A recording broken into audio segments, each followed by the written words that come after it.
Jaun Andreok, arratsaldeon, ongi etorriak Navarrorum erakusketaren baitan antolatu den hitzaldi sorta honen azkeneko saiora, 20. eta 21. mendeak hartuko dituena. Joakin Gorrotxategik ireki zuen hitzaldi sorta, aitzinateko hizkuntza egoeraren berri emanez, ondoren Patxi Salaberrik Erdi Aroko euskararen gainean eta euskalkien sorreraz zer jakin daiteken argitu zigun. Hurrengo hizlaria Juantxo Madariaga izan genuen, eta berak aro modernoko egoera soziolinguistikoaren zenbait zertzela da ekarri zizkigun. Ibilbide historiko hori borobiltzeko nolabait, aro garaikidera hurbilduko gara gaur Paula Casaresen saioan. Garai berezik interesgarria dugu hori, batez ere, euskarak atzerapen nabarmena eginen baitu Nafarroako herri frankotan, eta hizlari franko ere galduko dituelako euskarak orduan. Baina Casaresek berak bere tesian argi azaltzen duenez, ez hori bakarrik. Horrekin batera hizkuntzaren gaineko kontzientziaren garaia ere bada honako hau. Hizkuntzaren gaineko axolarena eta hura atxikitzearen ardura hartu duen gizarte horrena. Euskara 21. mendeko Europara ekarri duenarena hain zuzen. Beraz, biak baditugu gaur hizpide dugun garai horretan. Horrelako ez eta beste zaritzeko, esan bezala, Paula Casares dugu gaur gurekin. Paula Casares Euskal Filologian lizentziatu zen Deustuko Unibertsitatean eta Antropologia Sozialean eta Kulturalean Euskal Herriko Unibertsitatean. 2013. urtean, Soziolinguistikan doktore titulua erdietsi zuen, NUPen, Nafarroan euskararen belaunez belauneko jarraipenari buruzko tesiarekin. Ordutik, soziolinguistika eta hizkuntza antropologiari buruzko ikerketan diardu. 2011an, soziolinguistika klusterrak hausnartu saria eman zion. Bestalde, argitalpen ugari egin ditu, aldizkari espezializatuetan eta hitzaldian hitz eman biltzarretan. 3 liburu hauek gainera argitaratu ditu. Batetik, hizkuntza eskubideak Euskal Herrian, bestetik Euskaldun bizi Nafarroan eta urte berean irurita euskarari iraunarazi dion herria. Gaur egun bereziki euskararen belaunaldiz belaunaldiko jarraipena eta hizkuntzaren sozializazioa ikertzen ditu Paulak Nafarroako familia euskaldunetan. Casaresen jarduera profesionala hizkuntzaren normalkuntzan oinarritu da batipat, administrazio publikoan eta irakaskuntza Nafarroako Unibertsitate publikoan. Hizkuntzaren filologia eta didaktika saileko irakaslea da bertan, eta egun Nafarroako gobernuko Euskara Bidea, Euskararen Nafar Institutoko sustapenaren eta plangintzaren zerbitzuko zuzendaria da. 2006 geroztik euskaltzen urgazlea ere badugu Paula. Besterik gabe, zurea hitza, Paula. Esker mile. Atxaldeon, ohore handia da niretako Navarrorun erakusketaren osagarritako antolatu den hitzaldi ziklonetan parte hartzea, eta Pello Monteano erakustaldiaren komisarioari gonbidatu izana eskertu nahi diot. Bide batez, bihoizkien nire eskerronak, saio honetan nirekin batera lanean ariko diren itzultzailei. Nire solasaldi hau, erramezala ziklo honen azkenekoa da. Navarrorun erakusketak biltzen dituen dokumentuak 19. mende bitartekoak dira, baina euskararen historia ez da hor gelditu. Erakusketara hurbildu den bisitariak ikusi du euskara, paper eta harri zaharrei loturik, baina gaur egun euskara bertzelako errealitatea da Nafarroan hizkuntzak, gizarte, gertakari, bizi eta dinamikoak baitira. Erakusketak josi duen ibilbide historikoan ikusi dugu euskara antzinaroko hilarrietan, ikusi dugu euskara Erdi Aroko esku izkribuetan eta aro garaikideko inprimategietako moldeko hizkietan ere. Baina hoietatik egin du jauzi hizkuntzak oraiko pantailetara, kultura digitalaren eta teknologiaren garai honetara, internet, Wikipedia, WhatsApp, Twitter, Facebook, robotika, errealitate virtualaren arora. Eta jauzi hori ulertzera ematea da gaur nire saio honetan dudan xedea. Beraz, hasteko zertan zetzan euskara 20. mendearen hasieran, 20. mendearen hasierako egoera ulertzeko, 19. mendera egin behar du gibelat pixka bat. 19. gizaldia izan zen Euskararen historian galerarik handieneko mendea. Eta aurreko hitzaldian Madariaga irakasleak azaldu zuen bezala, kolapso demolinguistikoa gertatu zela erratea bada. Euskararen bilakaera demolinguistikoa aztertu duten egileen lanei esker, badakigu aro garaikidean Nafarroa zela euskal lurraldeen artean euskaldun gehien zituen herrialdea. Adibidez, 1600. urtean Nafarren 74% euskalduna zen. Beraz, gehiengoa zen euskalduna. Eta gainera, euskaldun hutsak gehienak, euskara baitzik etzakitenak. 2 mende geroago, 19. mendea hastearekin, 50%ra jauzi egiten da euskaldunen portzentajea. Eta 19. mendeak aintzin egin ahala, malda horren pendizak segitzen du, eta badugu 1863. urteko kalkuloa 30%. 20. mendea hasita apalago egonen da, eta Xabier Erizek egindako azterketari narraiola, badakigu gerra zibila hastear zegolarik, 17%an kokatzea badela Nafar euskaldunen 100%. Azken zati hau, 1863-etik 1926-era doan zatia, Erizek bereziki aztertu duen aldia da, galera nabarmeneko garaia da. Euskaldunak Nafarroan 81.000 izatetik 61.000 izatera pasatu ziren. Euskarak Nafarroan zuen eremu geografikoa nabarmen txikitu zen. Euskalduntzat jotze ziren udalerriak eren luze batean murriztu ziren. 51 udalerri galdu ziren, edo euskaldun izateri utzi zioten behin erdaldunduta. Galera porzentuala absolutuan dagoena, baino nabarmenagoa zergatik garai horretan hazkunde demografikoa gertatu zelakoz. Beraz, portzentualki are eta gutxituago gelditu zen hizkuntza. Dena dela, euskarak bere eremuan, mendialdean, nagusi izaten segitu zuen. Herritarren 70% bueltan euskaldunak ziren, eta hori ere bada bizitasunaren eta iraupenerako seinalea.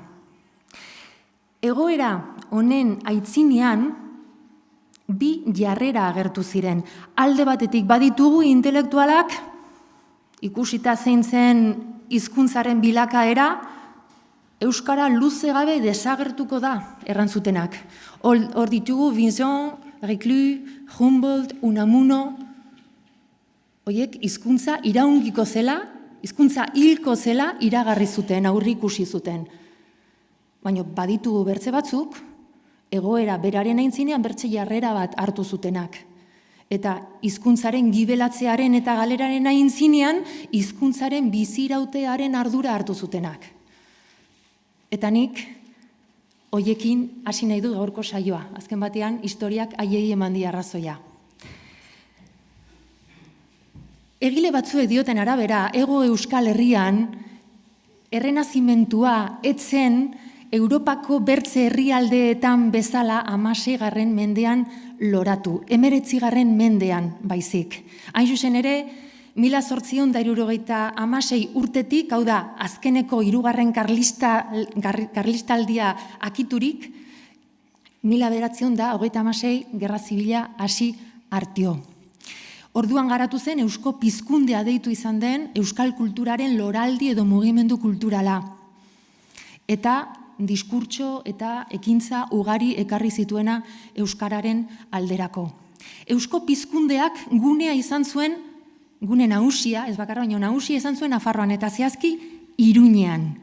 Iruñeko zenbait intelektual euskaltzalek 1867an Nafarroko Euskarazko Elkargoa osatu zuten. Ikusita Euskararen galera eta horretaz arduratuta eta nolabait min hartuta.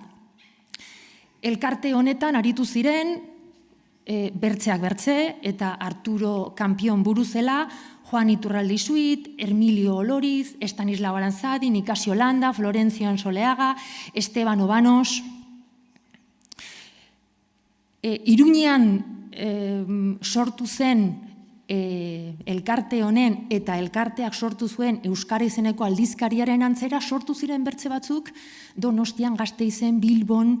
Hau da, Nafarroko Euskarazko Elkargoa izan zen Eusko Pizkundea loraldi honetan aitzindaria eta erreferentzia eta eredu. Euskarak nolabait Euskal Herriaren tradizioa, morala, euskal familiaren sena biltzen zituen elementutzat jotzen zuten euskaroek, elkarte honetako kideak euskaroak deitu izan direlakoz. Eta horren adibidea ikusteko ikus dezagun 20. mendearen hasieran Arturo Kampionek Azpeitiko Lore Jokoetan eman zuen hitzaldiaren zati bat. La familia lingüísticamente homogénea antes es sustituida por otras dualistas en el periodo intermedio, de las que hay tantos lamentables ejemplares en Navarra. Los abuelos hablan exclusivamente el vascuence, los hijos mal el vascuence y el castellano, los nietos exclusivamente el castellano, un castellano tosco, incorrecto, con ribetes de bárbaro, castellano de Aragón y La Rioja, vehículo de groserías, obscenidades y blasfemias.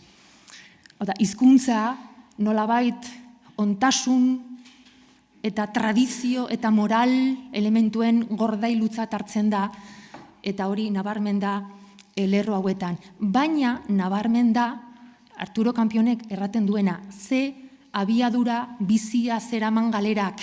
Familietan 3 belaunaldi aski zirelako ikusteko euskaldun hutsak izatetik nola erdaldun hutsak izatera pasatzen ziren aitatxi amatxin eta ilobeen artean. Galera honen abiadura, hauniz lekuko tasun ditugu alde horretatik, izanen dugu nagusi hainbat tokitan 20. mende osoan. Euskaroen ekarpenen artean, ez da bakarrik diskurtso koherente, geroko euskalgintzaren erreferentzia izan dena, haunitz ekimen egin zituzten hizkuntzaren alde, eta batez ere, euskarazko irakaskuntzaren alde edo euskara irakaskuntzan sisteman sartzearen aldeko etengabeko eskaria egin zuten.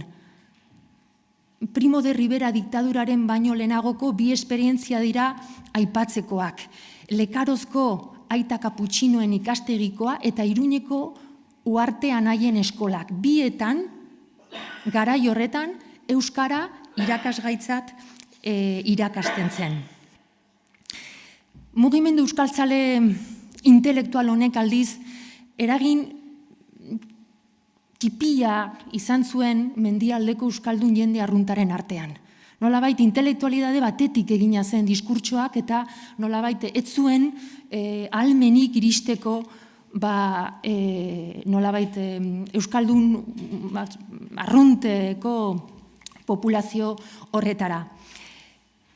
Interesgarria da erratea, zertaz hasi naizen 19. bukaera aldean gorpuztu zen euskaltzaletasun honekin. Euskaltzaletasun honek eta 20. mendean garatuko denak, biek nolabait partekatzen dute hortzelako zainbertze elementu. Badelakoz lotura bien artean. Nafarroko Euskarazko Elkargoaren ondotik sortu ziren bertze batzuk.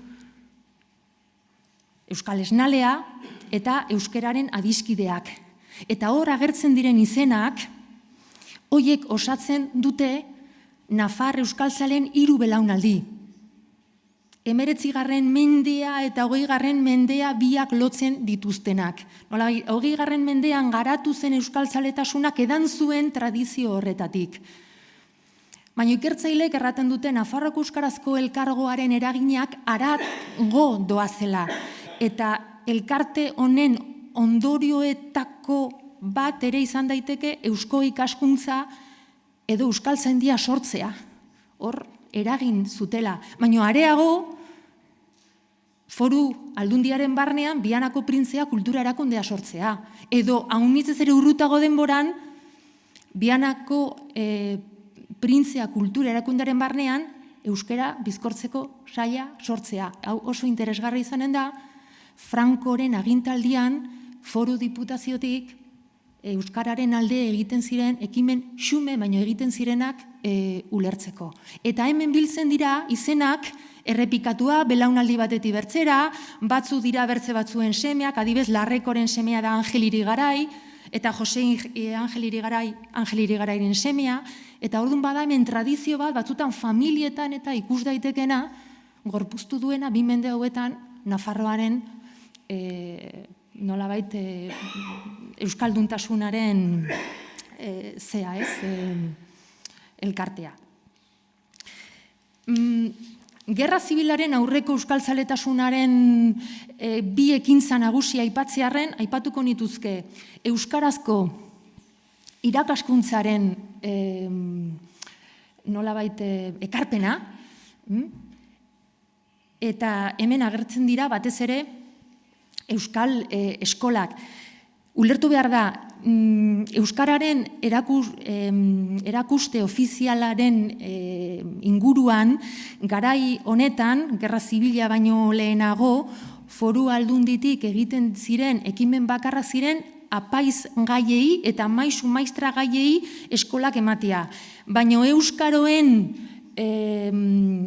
nolabait aldarrikapenen ondorioz eta pizkundearen azken urtetan, ikusi zen beharrezkoa familian erdaldun hasi ziren neskamutiko hoiei euskarazko irakaskuntza, euskarazko eskolatzea planteatzea.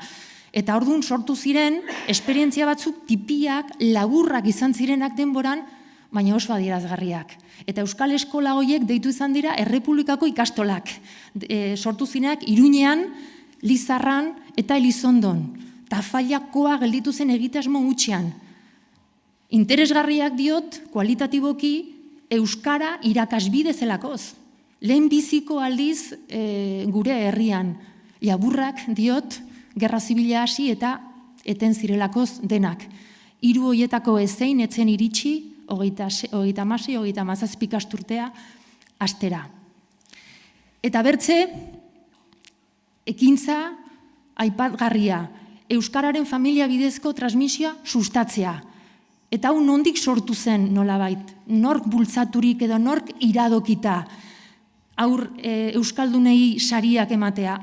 Angel Irigaraik, Irular Goitizenez sinaturik, egin zuen artikulu bat, 25. urtean, zioena, en vista del poco sentimiento vasquista de nuestros euskaldunes, tanto letrados como rústicos, para detener la desaparición del vascuence no hay otro medio que el dinero.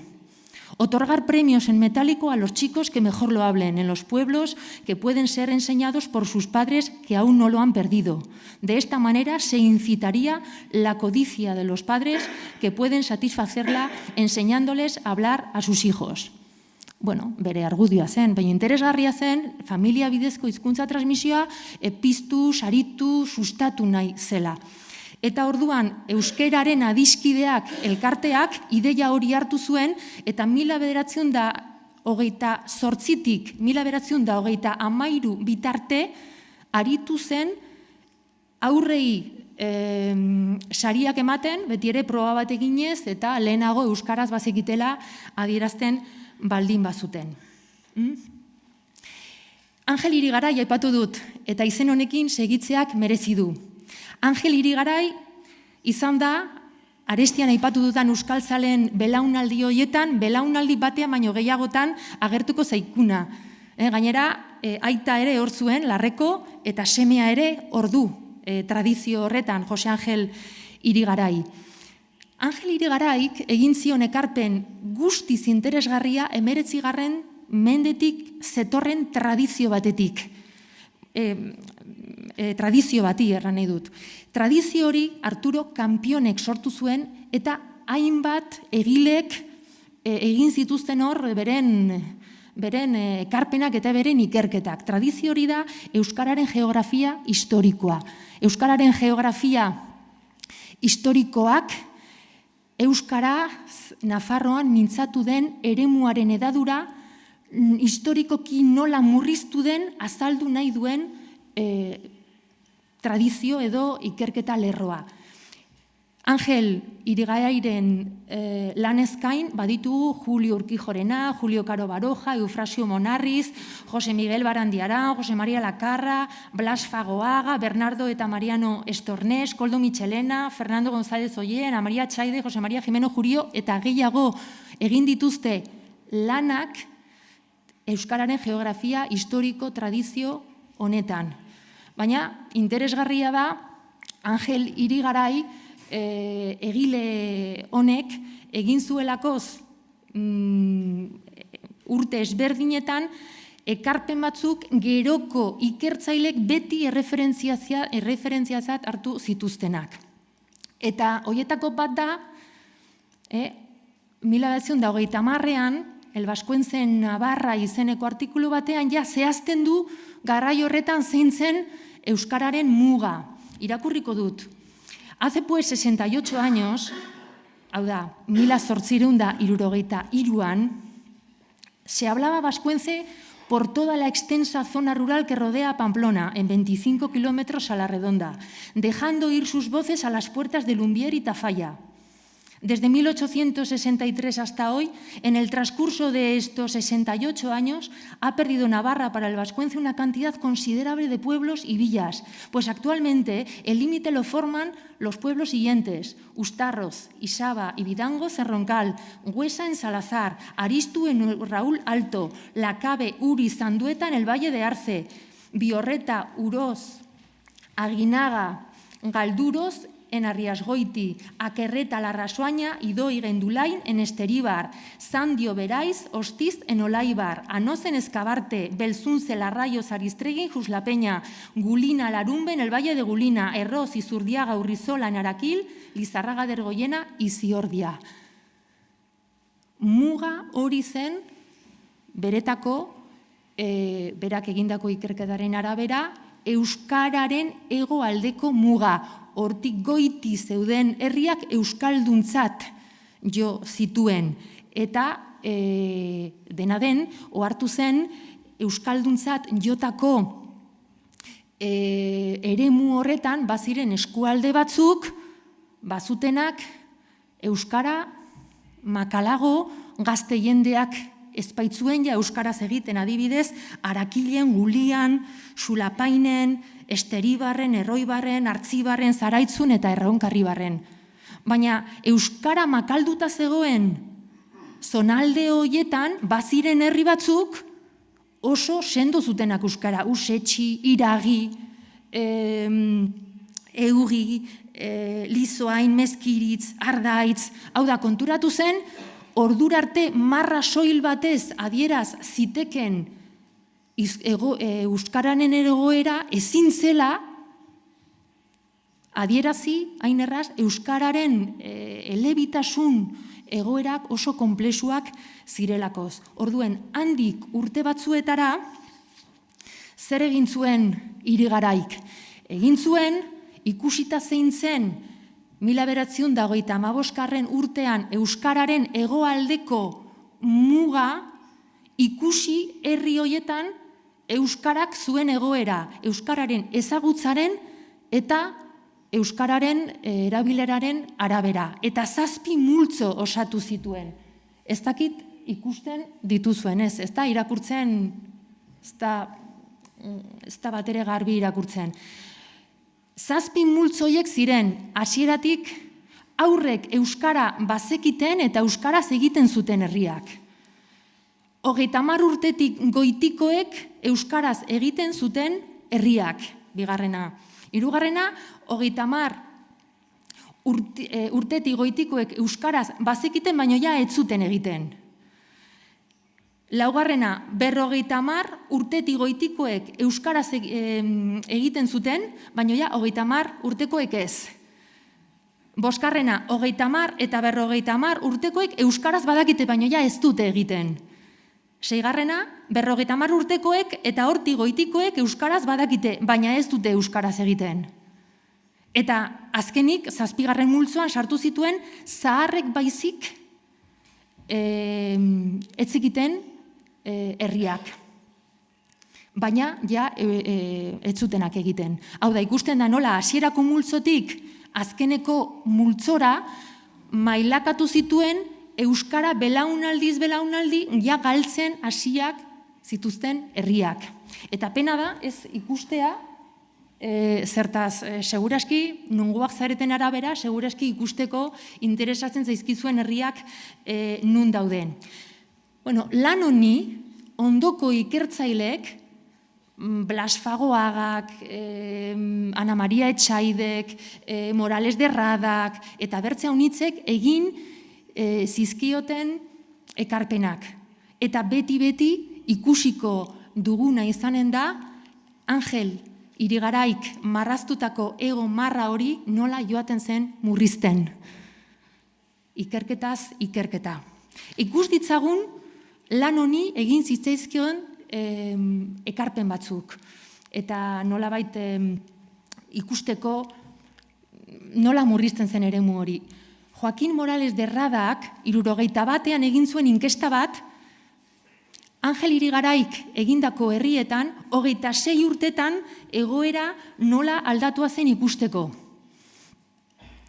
Eta hau idatzi zuen, el resultado de nuestro sondeo es desconsolador. Acusa un retroceso horizontal o territorial y un retroceso vertical o de densidad. Retroceso territorial porque la frontera idiomática está sensiblemente al norte de la que marcó don Ángel Irigaray, y retroceso de densidad porque en Burgos, donde tanto en 1935 como en la actualidad existían o existen vascohablantes, hoy, en 1961, para escuchar euskera hay que acudir a individuos de más edad que entonces. Eta herri batzuk hartu zituen. Hau bai, ikusten duzu ez dela? Bai, Irañeta adibidez. Hor baduzue bi zutabe nagusi, euskaraz badakite eta euskaraz egiten dute, bi galdera. Eta hor duzue, 1985ean Angel Irigaraik galdetu zuelarik ze erantzun hartu zuen, eta 1981ean Morales de Radak galdetu zuelarik ze erantzun hartu zuen. Eta ikusten dugu nola galerak datozen beititik. Iristen da momentu bat, nun ja bada belaunaldi bat, herri horretan, ez dena iristen euskaldun aztera. Ez duena jabetzen hizkuntza. Iraizotzen ere, gauza bera gertatzen da. Bai Irañeta, bai Iraizotz, zauden Angel Irigaraik markatutako lehen multzoan. Hau da, 1985ean aurrek bazekiten eta egiten zuten. Eta 26 urteoketan, nabarmena zen, bai ezagutza eta bai erabilera aldetik galera. Hirugarren multzoan, hau da, galera aurreratuago zagon bertze herri batean, Erronkaribarreko Uztarro zen, ikusten du hori nabarmen. Ja, 71ean, euskaraz egiten dute galderaren aintzinean, erantzuna da, ja ez. Hau da, euskaraz egiteko ohitura soziala galdu da. Batzue badakite. 50 urtetik goitikoek edo adinekoek, baina ja ez da ohitura hori. Eta azterketa soziolinguistikoetan herri batean aldaketa gertatu dela, hau da, euskalduna izatetik erdalduna izatera pasatu dela erraten da, ez jendeak ahazten duelarik euskara bizik eta egiteari uzten diolarik. Hau da, erabilera, ohitura galtzen delarik. Orduan, erdalduntzuta jotzen da. Ikur dezagun bertze egile bat egin ziona ekarpen handia Angel Irigarairen lanari. Ana Maria Etxaidek, 76. urtean, argitaratu zuen Regresión del Vascuence en el Valle de Esteribar. 78ean egin zuen azterketa. Beraz, 30 urteko tartea dago Angel Irigaraik egindako azterketatik, Ana Maria Etxaidek egindako horretara. Ikur dezagun zer zioen Esteribarko euskararen egoeraren gainean. Poblaciones como Eugi, Iragi y Leranotz, de las que Ángel Irigaray nos dice que en el año 1935 hablaban vasco los niños, es decir, estaban en el primer grupo, hoy, en 1965, saben hablarlo personas de 35 años en adelante. En EUGI es donde en números absolutos habla más gente el vasco, si contamos los que viven fuera del casco de la población, baserrietan edo. Sin embargo, es en Iragi donde se oye hablar más y algunas familias enseñan también a los niños. Eta gero erraten du, en poblaciones como Urtasun, Saigotz, Akerreta, Inbuluzketa, Setuain, Ezkiroz, Ilarratz, Osteritz, Sarasíbar e Ilurdotz, en las que Irigaray encontró que hablaban vasco a partir de los 30 años, la regresión ha seguido su marcha normal y el vascuence ha desaparecido totalmente en 3 de ellos, y salvo en Urtasun, lo hablan menos de 10 personas. Es nuestra intención irles informando acerca de la regresión del vascuence en el resto de Navarra a medida que vayamos reuniendo los datos necesarios. Azkeneko esaldi hauek oso gogorrak egiten zaizkio hizkuntzalari bati. Nik hemen zer ikusten dut. Euskararen geografia historikoak ezarri zuen tradizio horrek, aipatu dazkizuen bezala, lan haunitz ekarri zituen, eta lan guztiek zeri begiratzen zioten. Euskararen galerari. Euskara gero eta gutiago hitz egiten da, marra iparralderago dago, murriztu da eremua. Eta orduan, tradizio horrek sortu zuen nolabaiteko zentzu komun bat. Iduri zuen euskararen gainean ikertzeak ekarri behar zuen ondorio bakarra, zela marra gorago zagola erran behar izatea. Iduri du Ana Maria Etxaide etzela harritu horregatik. Euskara desagertu zela hainbat herritan edo azkeneko hiztunak zituela. Bazirudien hori espero duela gainera. Zertaz erraten du, kontatuko digula. Joanen dela kontatzen gauzak nola diren desagertzen, ez? Hau da, nik uste dut tradizio honek sortu zuela, bertzegile batzuek, adibidez Joshua Fishmanek erraten du, gutxiengo hizkuntzen heriotzaren normaltasunen trampa ideologikoa. Edo Xavier Erizek aipatzen du euskararen edo herri hizkuntzen heriotzaren paradigma. Hau da, jarrera intelektual bat da, hizkuntza gutxituen aintzinean, beti galbidean ikusteko. Eta Nafarroan gertatuko da, garai honetan, euskara hasiko dela berpizten hainbat herritan, eta ikertzaileak itxu zaudela horren aitzinean, galerari begiratzen zioten, galerari eta galerari. Eta berpizte seinaleak haitz nabarmenak izan artio, ez dira ohartuko hizkuntzaren errealitatea aldatzen ari dela, eta zerbait mugitzen ari dela. Hau da, paradigmak berak behartzen zituen nolabait ikertzaileen begiak galderara, heriotzara eta horretara. Tradizio oso bat zegoen horren aitzinean, ez? Azken hiztunen lekukotasunak sortuko dira eta ugari gainera garai honetan. Ekarri dut argazki bat Etxain, Anue Ibarreko herriko hilerrian dagoen hilarria da. Eta, ikusten duzuen bezala, batzen duena da, hemen datza, Erro Jabendar Urbano, landa etxeko semea, Goian Bego, herri hontako azkenen euskalduna, 1953 urte. Bitxia da, badirudielakoz,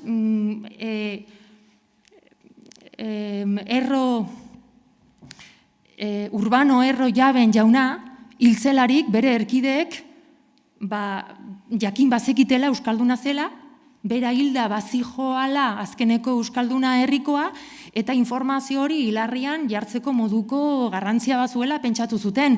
Ez dugu ia lekukotasunik jakiteko herrietan azkeneko hiztuna desagertzen ikusten zituztelarik erkideek, horrek ze ondorio utzi zuen oroimen kolektiboan. Ez dugu.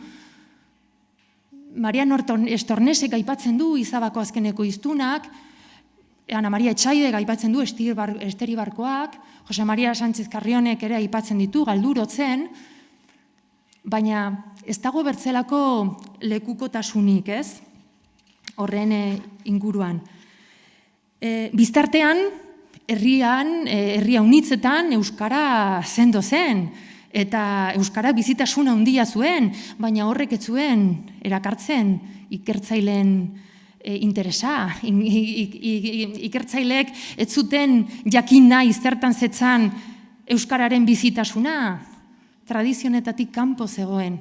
Eta oso berandu hartio ez diogu begiratu gertaera horri. Gerra zibila lehertu zen. Eta gerra zibilak ondorioak ekarri zituen. Gerra zibilak eta ondotik heldu zen 40 zaro horrek, lehenagotik heldu zen euskararen beherakada larritu baizik ez zuen egin. Jimeno Juriok erraten du gerra zibilak ekarritako biktima errugabeetako bat euskara bera dela. Eta gerratik sortutako giroak ekarri zuena izan zen, euskara gizarte bizitzatik desagertaraztera jotzia. Eta euskara desagerrarazi nahi izatea bizitza publikotik, ez dugu ulertu behar administraziotik edo leku nolabait ofizialetatik, ez bizitza zibiletik ere. Elizetan predikoak euskaraz egitea, plazetan euskaraz aritzea, aurrei Ponteko izena euskalduna ematea, hori dena debekatu zen. Eta hizkuntza zapalkuntzarako naiz kontrol ideologikorako bide nagusi batzuk oso ongi diseinatuta ezarri ziren administrazioa bera, kultura edabideak, prentsa idatzia, irratiak, argitalpenak eta eskola. Gero horri begiratuko diogu bereziki. Kontua da, gerra eta onduan abertzaletasunaren eta euskaltzaletasunaren kontrako garbiketa ideologiko latza gertatu zela. Hildakoak, erbesteratuak, espetxeratuak, euskara erreferentzia berekirik gabe gelditu zen, umezurtz alde horretatik. Eta garbiketa ideologiko hori bereziki gordina izan zen irakaskuntzaren arloan.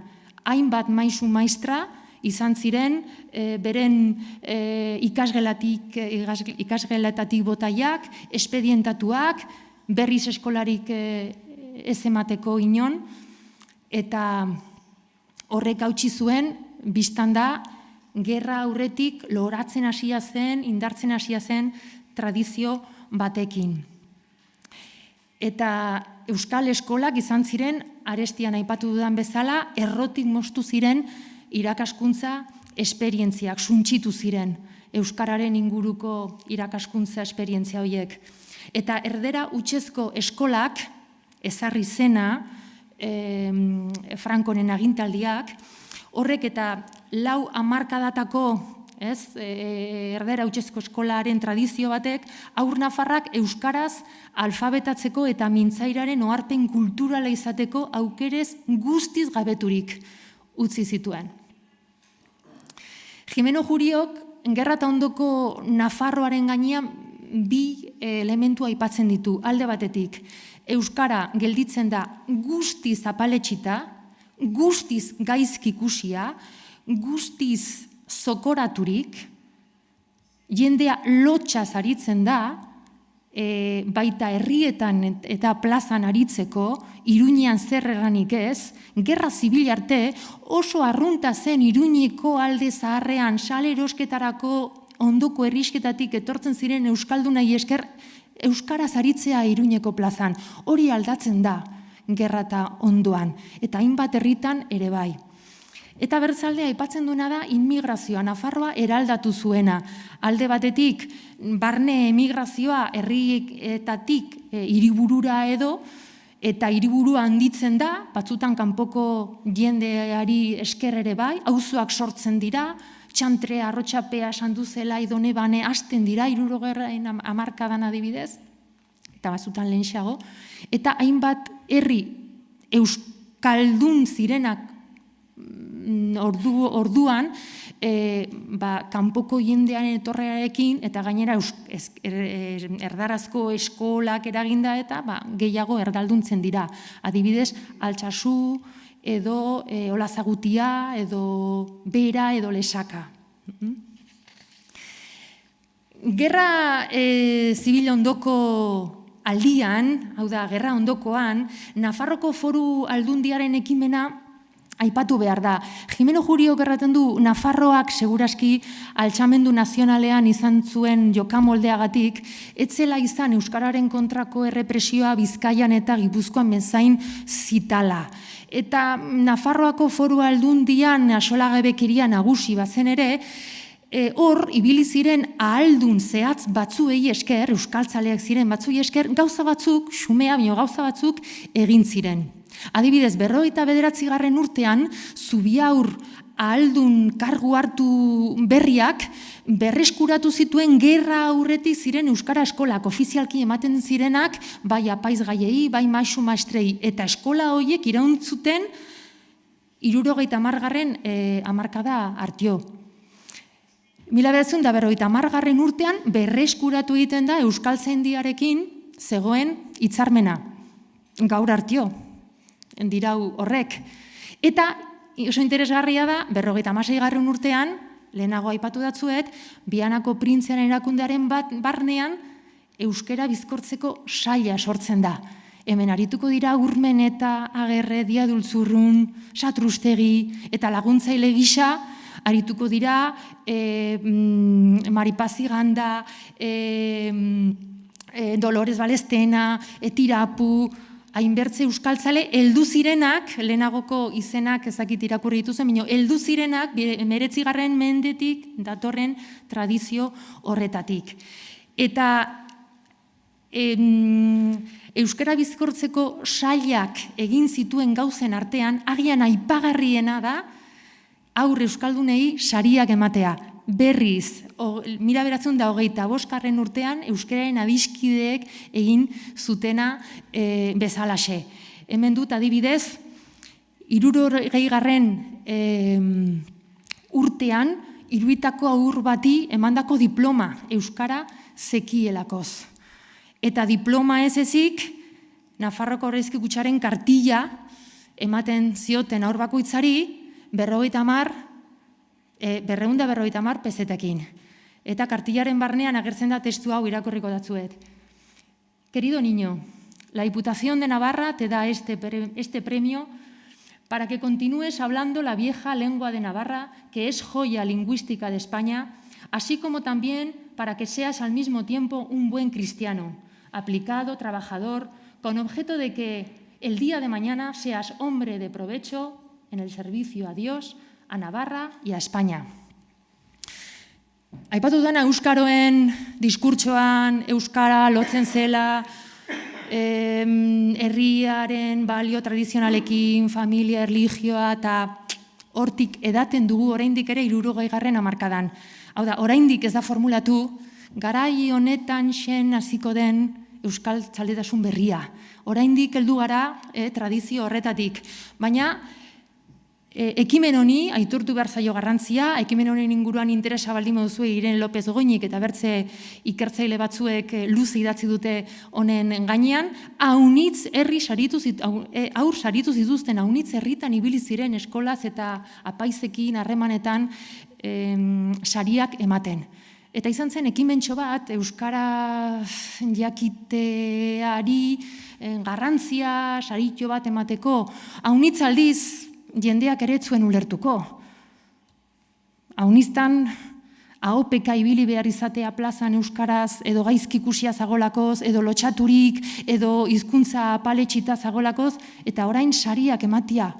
Jende euskaldunaren erreakzioiek bildu egin dituzte Andres Iñigok eta Patxi Salaberrik liburu batean, eta oso interesgarria da, pixkat garai honetako kontraesanak eta konplexutasunak ulertzeko. Eta 70. hamarkadera iritsi gara, eta hemen dugu euskal soziolinguistikaren mugarri ikerketak. Garai horretako egoera irudikatzeko oso baliagarriak zaizkigunak. 4 aipatuko dazkizuet. José María Sánchez Carrión, El estado actual del vascuence en la provincia de Navarra, 1970, Factores de regresión, relaciones de bilingüismo. Liburu hau izanen da, nolabait heldu zen euskararen inguruko literaturaren aldean, berrikuntza handia ekarri zuen sistematikotasunagatik. Egia da, oraindik falta zela, eta ordurarteko egileak ibili zirela ala nola egoera azaltzen, falta zen tresna kontzeptual osoa, ez zegoen teoriarik, lan hauetatik aurrera, hasten da euskal soziolinguistikan kanpoko ikerketa soziolinguistikoen kontzeptuak agertzen, eta nolabait ikerketa arlo hau hasten da jazten. Pedro Irizarrek egin zuen lan oso interesgarria euskalkien inguruan, baina nolabait alderdi demolinguistikoa aztertuta. Hau da, zenbat hiztun gelditzen ziren euskalkietan. Jose Angel Irigarai, euskara eta Nafarroa, eta Jose Angel Irigarairen aita, Apatetxe Barne Goitizenez sinaturik, una geografia diacrónica del euskera en Navarra. Lau, lan hauek zinez interesgarriak dira hamarkada hau itxuratzeko.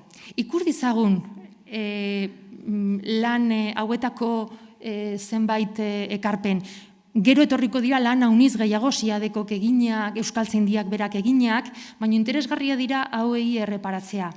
Pedro Irizarrek adibidez, 73. urtean, egin zuen azterketari esker badakigu orduan erronkariera, eta erronkarieraz hartuta Bidanko Zegarde Burgi Urzainki erronkari eta ustarrozen solastatzen zen euskara, 1925-etik 1960-era desagerturik zagola, desagertutzat eman zuen. Zaraitzuera tarte horretan, 35 urteko tarte horretan, 1.800 hiztun izatetik, 330 hiztun izatera pasatu zen. Hau da, 178ko galera. Aezkerak 1.800 hiztun izatetik, 530 hiztun izatera. Hau da, 171ko galera. Eta Ego Nafarrera, eta hemen sartu zuen eremu handia, Olaibar, Artzibar, Erroibar, Auritz, Oltza, Gulibar, Gareskoa eta Zizurkoak enduta, hoietan 1935erako euskara desagertuta baitzagon. Eremu horretan, 35etik 330era, 3.900 hiztun izatetik, 600 hiztun izatera pasatu zen, hau da, 185ko galera. Hau da, Pedro Irizarrek egiten duen lan demolinguistikoa. Ikus dezagun, Jose Maria Sánchez Carrionek egindako ikerlan horretatik pare bat adibidez. Irañeta oroitzen baldin bazarete, 1935ean Angel Irigaraik lehenbiziko multzoan sartu zuen. Hau da, aurrek euskaraz bazekiten.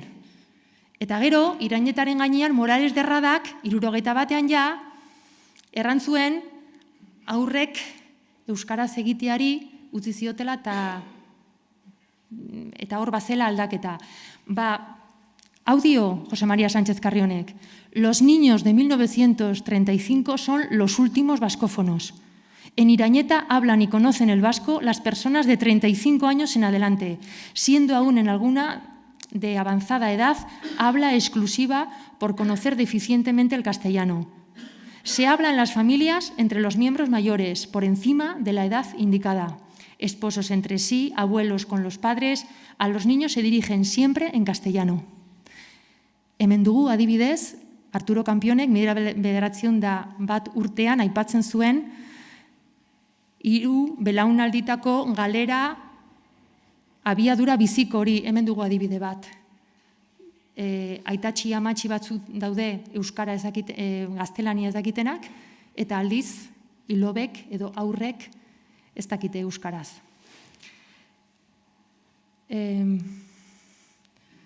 Elgorriagan, bertze lekukutasun bat. Elgorriagan, ez zuen informazioa hartu Angel Irigaraik. Zergatik, Elgorriaga zagolakoz oso euskalduntzat utzi eman zuen eremuan. Eta orduan, Angel Irigarai bakarrik hartu zuen hegoaldeko mugako herriak. Ikusiko dugu, 1970 urtean oso euskalduna zen herri horretan ze egoera dugun. El vascuence es la lengua usual de los adultos, todos ellos oriundos, conocen el vasco. No así los niños, castellanófonos en su totalidad, que aunque entienden el vasco, no lo hablan entre ellos, ni en casa. Contestan en castellano cuando se les dirigen en vasco. Quedan personas de avanzada edad que tienen el vascuence como lengua única. Hau da, ja hemen ikusten dugu belaunez belauneko hizkuntzaren jarraipena etena, eta ikusten dugu nola 3 belaunalditan dagoen nolabait aldaketa hori, ez? Euskaldun hutsak izatetik, euskaraz ez jakitera. Berreskurapen zantzuak lehenbiziko aldiz aipatzen dituena Jose Angel Irigarai da 73. urtean. Honek erraten du, gaur egun euskararen bizitasuna eta egiazko egoera adierazi ahal izateko koordenada asko beharko lirateke, eta hori dena ez da muga simple batean ematen ahal. Euskalduntze bat pizten ari da, industrializatzearekin batera azten doan berriabetze bipila.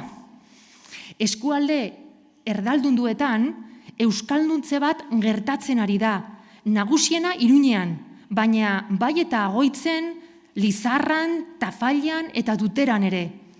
Oztopo eta esi guztien gainetik, borondate gero eta sendoago bat agertzen ari dela, itxuak ere badakusa. Itxuak ere badakusa. Zenbat itxu izan ziren lehenago, ez zuten hori ikusten, honek ja erratu, itxuak ere badakusa, hau ja, begi bistakoa da, aldaketa gertatzen ari da, eta ikusi nahi ez duena da, ikusi nahi ez duelakoz. Orduan, berreskurapenaren lehen zantzu horiek, ez ziren bakarrik Nafarroan gertatzen, ez, 60. hamarkada dugu, eusko berpizkundea deitu izan den arloa, euskal kulturaren berloraldi bat nolabait gertatu zena, gogo berri bat, honela esplikatzen du Joseba Intxaustik. Euskaldungoak gogo berrituta sentitu zuen bere burua, gerratearen oroitzapen larrienak samurtu ziren ordurako, belaun gaztea indarrean zetorren, hizkuntzaren lotsa galdu eta harrotasunez heldu zitzaion euskalgintzari, nabaria da hiztunen kontzientzia berritze hau. Hau da, Frankoren agintaldiaren azkeneko urtetan gaude, gerra ondokoaren urte gordin horiek pasatu dira, eta orduan ikusten dira, nagusitzen direla, gerra bizitu ez zuten belaunaldi gazte horien kontzientzia berritua, gogo berritua, eta hizkuntza bertze modu batez ikusten dutenak. Nafarroan, erregimenaren kontrako mugimendu sozialak izan zituen konplizitate batzuk euskalgintza nolabait hasi berri horrekin, ez ziren gauza bera, baina izan ziren nolabait harremanak. Jimeno Jurio honela dio, como sucedía con reuniones clandestinas de movimientos políticos y culturales del momento, surgieron aulas para el aprendizaje de la lengua por adultos en pisos, sacristías y talleres. En Iruña y en los pueblos brotaron en cualquier parte gaueskolas, euskaltegis y academias. Hau da, hemen ikusten da, batez ere eusko berpizkunde mugimendu honetan nolabait mugimendu sendo izan zirenak helduen euskalduntzea eta ikastolen mugimendua. Baina bi mugimendu sendo hauekin batera agertu ziren bertze batzuk lagundu zietenak. Eta Euskal Herri osoan, adibidez, euskarazko literaturaren loratzea, edo Iruñeko lehen ikastola 75ean sortu zen Iruñean, 73an sortzeko asmoa zago, baina gobernadore zibilak moztu zuen egitasmoa. Eta 1975 urterako 25 ikastola ziren ja, Nafarroan. 75ean hasten da Durangoko Euskal Liburu eta Diska azoka, gero Euskal Kaltangintza berria 76an, Estoka Mairu mugimenduarekin, 78an Euskara estandarra sortzen du Euskaltzaindiak, hizkuntza eramanen duena bertze esparru berrietara, 72an Arturo Kanpion Euskaltegia Iruñean, eta lehenago seguraski hasia ziren gaueskolen mugimendua hasten da orokortzen, hiztun berrien gertakari soziala sortzen da. 73an Udako Euskal Unibertsitatea hasten da eta Iruñeko ikastaroak 77an, Eta 1979an Euskal Herrian Euskaraz taldea sortu zen. Eta euskalgintza berriari diskurtsoa nolabait jazten lagundu zion mugimendu osoa. Harin eginen dut, gero eta hurbilago dauden gauzak, orduan eta hobek ezagutzen ditugulakoz. Badakigu, 1978ko konstituzioa eta ondoan, hasten dira estatuko erkidego elebidunetan, estatutuak onartzen, normalizazio legeak, Nafarroak ere egiten du bide hori. Guztietan azkenekoa izan zen, bere hizkuntza legea onartzen. Baina hizkuntza legea onartzeko datuak falta ziren, Euskararen inguruko datuak biltzen zituen lehenbiziko zentsua 86an egin zen, orduan ja berandu legea 86an onartu zelakoz, baina lehenago Nafarroko gobernuak eskatu zuen ikerketa bat. Hortensia Binez izeneko irakasle bati hasieran, gero ez zuen egin, eta azkenean Jesus Azkonak eginen du lana. Lana oso interesgarria da, eta argitaratu gabe dago. Irakurriko datzuet, Jesus Azkona antropologoak, los límites geográficos sociales del euskera en Navarra, azterlanean, bukaeraldean, ematen duen ondorioaren puska bat. Es obvio que la administración no puede permanecer al margen del esfuerzo social por la recuperación cultural de un valor navarro. No podemos aceptar ni nuestra propia comarcalización, berak erabiltzen duena lan horretarako, zenbait nolabait eskualde aztertzen ditu. Nafarro osoa aztertzen du zenbait eskualdetan. Erraten du, no podemos aceptar ni nuestra propia comarcalización porque encontramos situaciones muy dispares desde el punto de vista lingüístico. Es evidente, por otra parte, que la lengua no es un dato fijo, sino un proceso social. Y ciertamente, aunque con distintas intensidades, se da un esfuerzo social en toda Navarra por el mantenimiento o recuperación del euskera. Es obvio que si quiere protegerse el euskera, debe hacerse en toda la geografía de la comunidad de Navarra. Azkonak jakinen zuen, seguraski, zein zen asmoa, zonifikazioarena, legeak ekarri zuena, eta berak ja erraten du, kontxo, ez hemen euskararen aldeko tasuna Nafarro osoan ikusten da, euskararen berreskuratze maila ezberdinak Nafarro osoan ikusten da. Eta ez du ikusten oinarririk ikerketa horretan inolako zonarik egiteko. Baina, badakizue, 86an Euskararen Foru Legea onartzen da, eta bi alderditan bereizten da estatuko bertze antzeko legeetatik. Alde batetik, Euskara eta Gaztelania biak izendatzen ditu hizkuntza berezkotzat, eta bertze alde batetik, Euskararen ofizialtasuna ez du lurralde osorako aitortzen, zonifikazioa esartzen du. Enez luzatuko honetan, baina badira galdera honi zonifikazioaren inguran, oraindik ere erantzun gabe daudenak eta oraindik ere dagai bat mugitzen duena gizartea eta eztabaida politikoa. Zentzuzkoa ote den, 1.000.000 hektarea eta 1.000.000 lagun dituen komunitate batean hizkuntza zona aipatzea.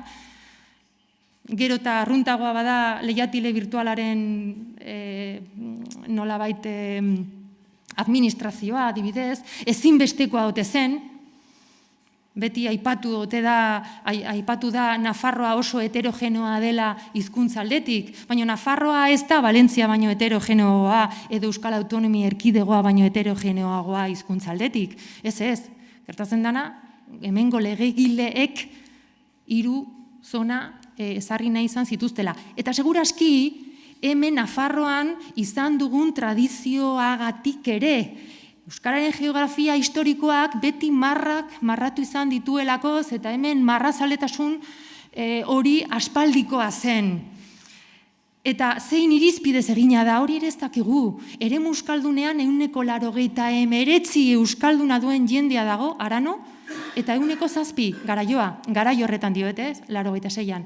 Edo eremu mistoan 0% eta 12 doazen udalerriak.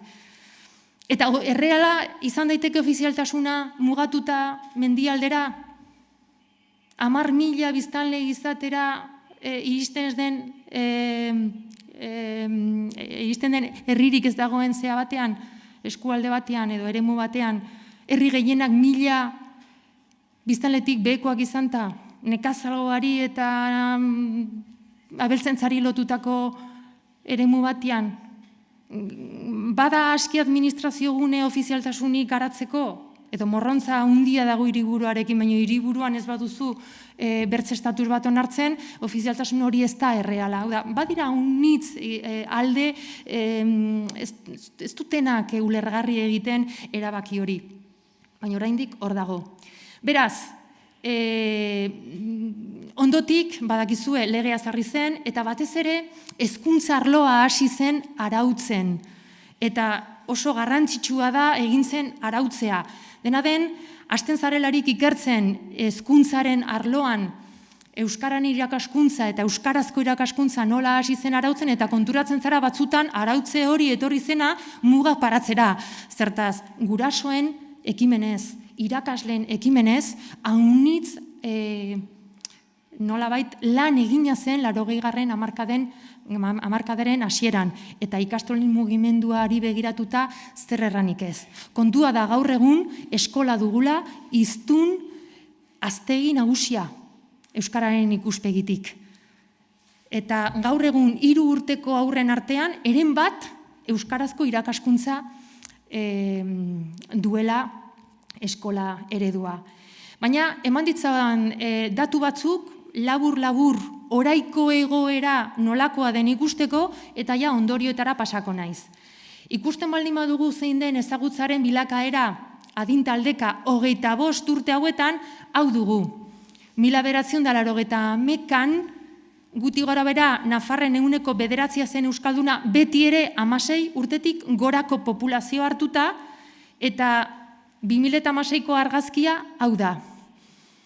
Eta begira diezaiogun bereziki honek duelakoz garrantzia. Belaunaldi berriak 16 eta 24 urte bitartekoak dira. Hau da, egun 16 eta 24 urte bitartekoen artean 26% da euskalduna. Ikus dezagun euskararen ezagutza hizkuntza eremuka. Eta ikus dezagun eremu euskaldunean euskaldun jendea nagusia dela orai ere, hainbertze hamarkada bezalaxe. Eta eremu mistoan 10%aren bueltan daude euskaldunak, eta gero euskaldun hartzaileak zerbait ulertzen dutenak 12%. Eta eremu ez euskaldunean hau dugu egoera. Euskaldunak euskaraz aritzeko ze errastasun duten begiratuta, eta hemen euskalduna bakarrik daude, erladunak kendu ditugu, euskalduna bakarrik ikus dezagun ze bilakara izan den. 1980an, 40,6% euskal elebidunak ziren, hau da, 2 hizkuntza dakizkite, baina hobeki moldatzen dira euskaraz. Eta gainerakoak, 32, ia 33, euskaraz gaztelaniaz bezain ongi, elebidun orekatuak. Hau da, 4-3 erderaz bezain ongi edo erdaraz baino hobeki moldatzen da euskaraz, euskaldunen artean. Eta aldiz, hau da, 2016ko argazkia, euskaldun jendearena. Ikusten dugu, gaztelaniaz bezain ongi edo gaztelaniaz baino hobeki moldatzen direnak erdia izatera ez direla iristen. Hemen zer ikusten dugu, euskal hiztunaren profila aldatu dela. Ja, seguraski, 2016an ez da nagusi etxetik euskaldun heldu dena, baizik eta eskolaren bidez eskolatu dena, toki erdaldundu batean edo euskara nagusi ez den toki batean bizi dena, beraz ezin duena erabili haunitz, errastasuna hortik heldu da. Ikus dezagun, euskaldunek euskaraz egiteko duten errastasuna adintaldeka. Eta errepara dezaiogun honi, gazten hizkuntza gaitasunari. Hau da, hemen euskalduna daude, gaztelaniaz bezain ongi, edo gaztelaniaz baino hobeki moldatzen direnak 37% dira bakarrik gazten artean. Ze salatzen du horrek, seguraski erabilera falta dela. Zertaz, hizkuntza batean, goxo, eroso aritzen zara, baldin eta erabiltzeko aukerak baldin baituzu eta erabiltzen baldin baduzu. hartzen baldin baitugu gazteak eta begiratzen baldin dugu hiru hizkuntzaren mutan nola banatzen diren, ikusten dugu eremu euskaldunean gazteen 4-3 gaztelaniaz bezain ongi edo beki moldatzen dela euskaraz. Erabilerari esker, euskaldun horiek dira oso nolabait gaitasuna handikoak, errestasuna dutenak euskaraz aritzeko, segurazki egiten dutelakoz. Eremu mistoan aldiz, laurden bat baino gehiago da euskaraz bezain ongi edo euskaraz baino beki moldatzen diren euskaldunak. Eta gainerako guztiak euskaraz makurrago erderaz baino. Eta eremu ez euskaldunean argazki hori dugu. Euskararen kaleko erabileraren bilakaera. Azkeneko datua da, honen inguruan emanen dudana. Kaleko erabilera neurtu egiten da modu neutro batean. Behatzaile batzuk ibiltzen dira karrikan, ikusten, entzuten jendeak zer egiten duen. Beraz, ez erreparatu datu ari, gehiago joerari, zer gertatzen den. Eta ikusten dugu nola, 89tik gaur artio, ez dugula lortu, naiz eta hiztunak irabazi, erabilera sozialari bultzada bat ematea. Ez da lortu. Normalean, gurea bezalako hizkuntzen erronka hori izanten da. Baina, ekarri dut zuek ikusteko. Onaino iritsi gara, eta dagoeneko 22. mendera begira jartzeko moduan egon gaitezke. Euskara bizirik iritsi da gaurdaino. Hori da evidentzia bat. Ze pentsatuko lukete Euskara 20. mendearen hasieran desagertuko zela zioten horiek? Binsonek eta Humboldtek eta Unamunok eta berpiztuko balira. Elukete sinetxiko segurazki. Sekulako iraultza izan da hizkuntzaren egoeran, sekulakoa.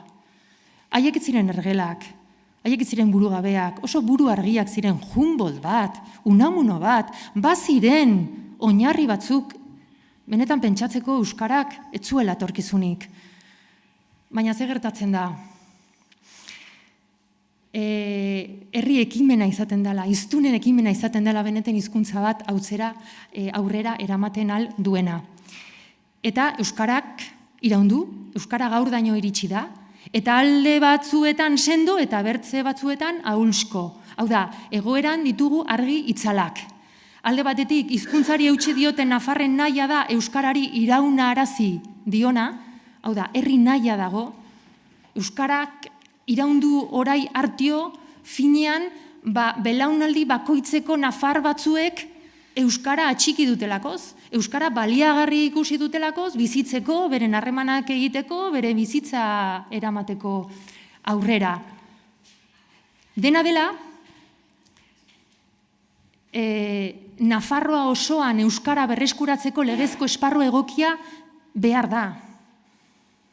Mugak eta zonak eta ez dira azken batean nafarren arteko hizkuntza berdintasuna sortzeko bide. Eta euskara Nafarro osoan berreskuratuko bada bertzelako euskarri legezko bat beharko litzateke. Dena dela, munduko ezein legeek onenak ere ez du eginen herri komunitateak egin dezakena hizkuntza berreskuratzeko bidean. Bertze argi itzal pare bat, egin dugun bidean aunitz ikasi dugu.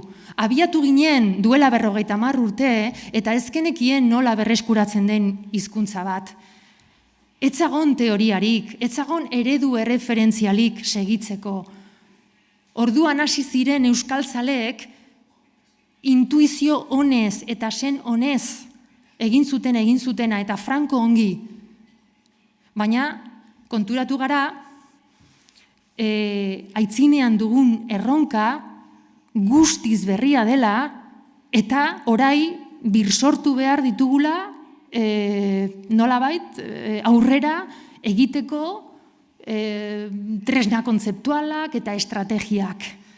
Ez dagolakoz konparatzerik 70. urtean zegoen egoera eta gaur egun dagoen konplexutasun komunikatiboa. Batzuek erraten dute hizkuntza bat berreskuratzeko azken batean egin behar dena da ikusi nola galdu den eta prozesuari buelta eman. baina nienago ados inundik ere horrekin. Gure historia hurbilari begiratzen baldin badiogu, ikusten dugu euskara hainbat herritan, hainbat auzotan galdu zela, hainbat familiatan, eta euskarak ordura hartio betetzen zuen lekua gaztelaniak hartu zuen. Baina gu orai ari gara hizkuntza berreskuratzen, eta gaztelania eutsi nahi dugu. Eta gure hiztunek bertze atzerriko hizkuntza batzuk jakitia ere nahi dugu. Eta orduan, dugun erronka berria da nola eutsi hizkuntza historikoari, nola sustatu bere berreskurapena lurralde osoan, eta nola ahalbidetu belaunaldi berrien poliglotizazioa. Erronka berria da. Hau ezin da konparatu, 70. hamarkadan zegoen nolabait ideiekin, ez? Eta gauza unitz ikasi dugu bidean. Pentsatzen ginuen, behin eskolan sartuta salbatuta dago euskara, baito. Edo euskaraz ikasten baldin badaute aurrek, eginen dute eskolatik kanpo, ja, hori egina dago, eta badakigu ezetz. Eta geuren estrategia berrasmatzen eta berpentsatzen segitu behar dugu. Eta hola gabiltza. Gero, Nafar gazten 26% daki euskaraz, bai. Baina gakoa ez da euskara etxean jasotzea edo eskolan ikastea, gazteek euskara bere egitea baizik. Hau da, hiztunak beretu behar du hizkuntza, eta ze gertatzen da gazte hauekin. Gazte euskaldunak izanta ere ez dutela zer ikustekorik duela 100 urteko gazte nafarrekin. Duela 100 urteko gazte nafarroiek, gehienetan ziren euskaldun hutsak edo euskaraz ongi moldatzen zirenak eta bertze hizkuntzetan edo gaztelaniaz baldin bazekiten ala nola. Baina oraiko gazteak moldatzen dira euskaraz ongi, ingelesez, gaztelaniaz, bertze hizkuntza batean agian, ikusten dute pelikula hizkuntza batean, musika bertze batean, txateatzen dute lagun batekin bertze hizkuntza batean. Hau da, euskaraz eginen badute, izanen da hautatzen dutelakoz. Hori da eleaniztunaren errealitatea, hautua eta gurea bezalako hizkuntza tipien, kulturen eta hizkuntzen atzean, hori dago, kontzeptu hori dago, hautuarena. Eta orduan, gazteek euskara hautatuko badute izanen da euskara baliagarria ikusten dutelakoz. Izan nahi dutena izateko. Euskarak ematen dielakoz bertze hizkuntzek ematen ez dietena. Biziarazten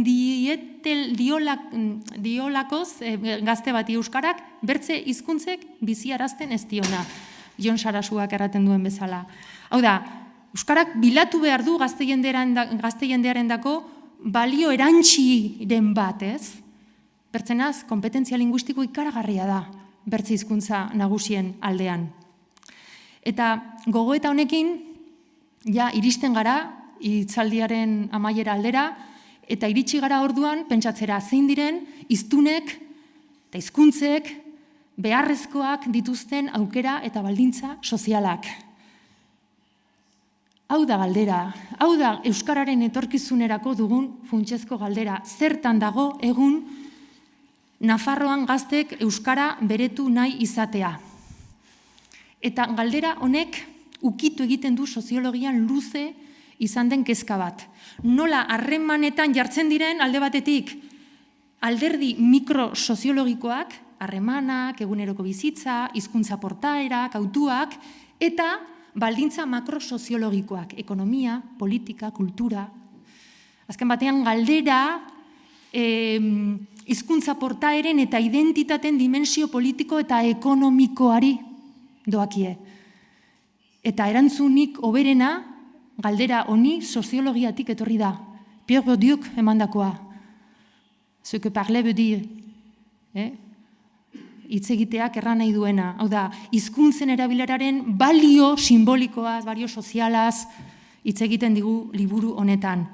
Eta hori da, Bourdieuren terminologian erranta, gaur egun Nafarroan hizkuntza erabiliren azokan, ze nolako hizkuntza kapitala da euskara?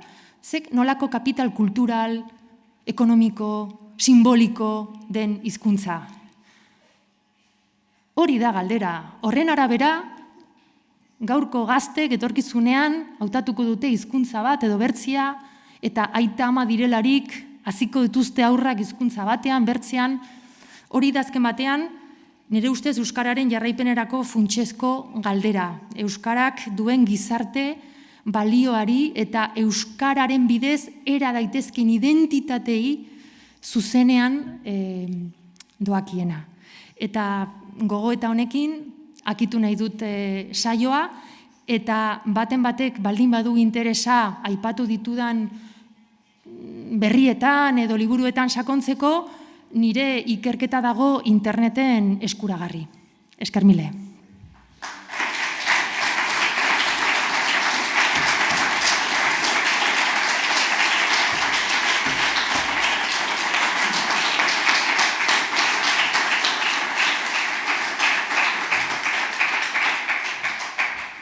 Esker mila zuri, Paula, hitzaldiagatik. Badugu 10 minutu galderak edo egiteko, inork ezer aipatu nahi baldin badu, orain du unea.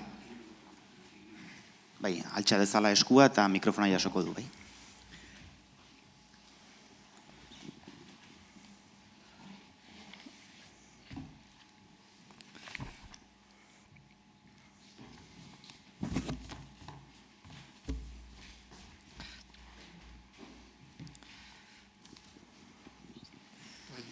Gabon, ulertu egin baldin badizut, esan duzu gaurko hitzaldia gutxi gora bera, ibilbidea, hor liburu horretan dagoela, edo zure tesian dagoela, edo... Bai, aipatu ditudan egileak eta aipatu dudan ibilbidea gutxi gora bera ikerketa horretan, internet euskaltzaindiak argitaratua eta PDF interneten duzue, hor dago guztiondako eskuragarri noski. Bai.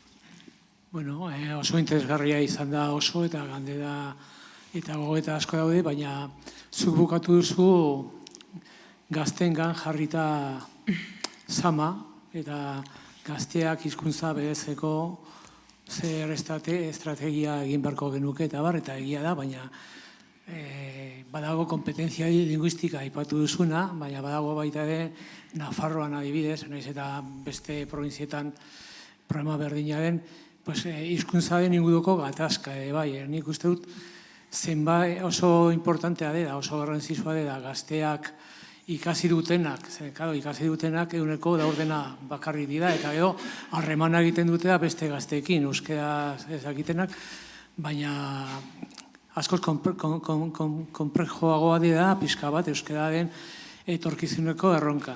Dege batek, zuk esan duzun bezala, dege batek bakarrik ez ditu problemak konpontzen, no?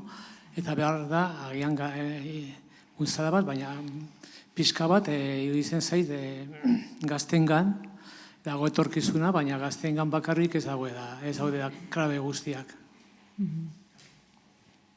Ez dute zama gaztengan jarri nahi izan.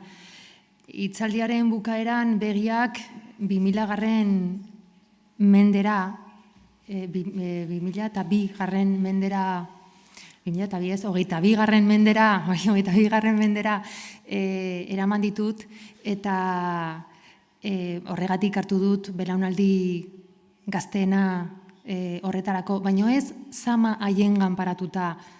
Zertaz, nik uste dut egin dudan gogoeta da, azken batean, hizkuntza haiek erabiltzeko, gizarteak oroar erabiltzeko, baliagarri gertatzeko, baloratua izateko, hizkuntza jakitia estimatu izateko, balio sozial, ekonomiko, kulturala izan dezala, hori inondik inora ez da gazten egitekoa, hori da gizarte osoari eta gizartean mamitzen den mentalidade eta balioen sistemari dagokion kontua. Orduan, ez da zama, baino bai pixka bat haiek hurbiltzen dira, 22. mendera. Gazte gizartean dagoen gidoak egiten du da, bai kanpoko joeraren influenziak eta baita ere, aipatu du diskun gatazka, kontrako diskursoak, zarrei, enduei eta gaztengan badaukate segun eta hori.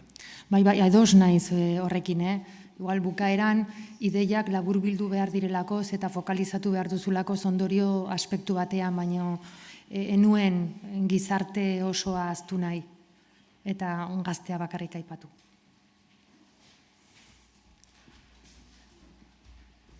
Yo pienso que sí, todas las leyes, hay la libertad, estoy de acuerdo, pero es muy importante culturizar, es decir, darle un valor cultural a una lengua milenaria que tiene más de 3.000 años, única en Europa.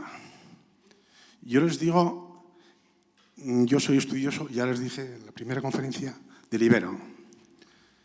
Cuanto más profundizo, llevo 30 años, cuanto más profundizo, veo que es el núcleo, lo más euskaldún que hay, que se hablaba en toda la península, desde Narbona hasta esto de Hércules.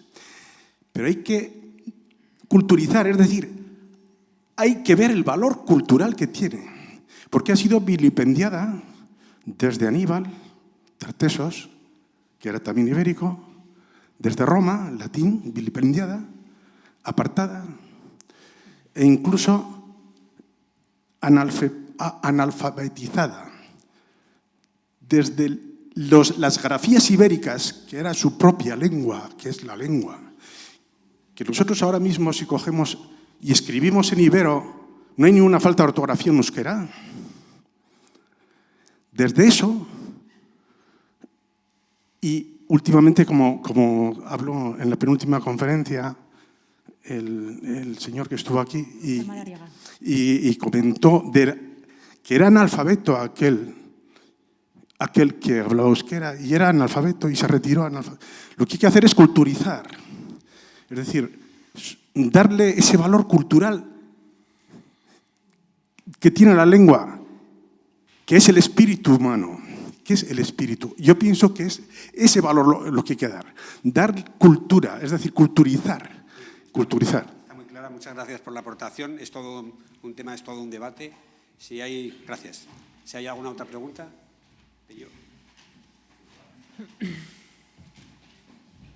Bueno, mi esker, Paula, ikaragarri polita. Nientzat gustatuko litzaiake bizkat sakondu behar bada puntutxo bat, ez? Gaztek sare sozialetan erabiltzen duten hizkuntza zer nolako lekua daukan euskarak sare sozialetan, teknologiaren aldetik, eta jakitea pixkat hori, ez? Zer nolako erabilera daukan eta zer nolako erakargarritasuna daukan teknologiak gazteen dako, ez? Hortik badira zenbait ez dakit ikerketak edo estudioak edo datuak pixkat nola dijoan bide hortatik gaztediaren eta teknologia eta euskararen lotura hori, ez? Pixkat geroari buruz ikusterakoan, ez? Bai, erakarmen duela handia, hori badakigu, gainera duela egun batzuk antolatu ginuen ikasleendako antolatu zuen Euskara Bideak, erran nahi dut ikasleendako kultura digitalaren laborategia baluarten, eta oso arrakastatxua sortatu zen, errobotika, errealitate virtuala eta musika ordenagailun bidez sortzea eta bar. Eta berda gai bat gazteek oso hurbil ikusten dutena. Ikerketa guti dugu alde horretatik erabileraren inguruan, baina bai badugu ikerketa bat, Aitor Garjon, Nupeko soziologia ikasle batek egina, eta ikerketa horrek aditzera ematen du, azken batean, gaztek bai erabiltzen dutela euskara, sare sozialetan, gaztelania baino gutiago, ingelesa ere erabiltzen dute, baino batez ere ondorioetako bat da, baldin eta tresna teknologiko bat badago prestaturik euskaraz erabili ahal izateko, orduan gazte euskaldunek erabiltzen dute. Ze gertatzen da? Agian aplikazio guztiak ez daudela oraindik egokiturik euskaraz erabili ahal izateko. Eta hori da, zalantzari gabe, dugun erronka bat. Aukerak ematea.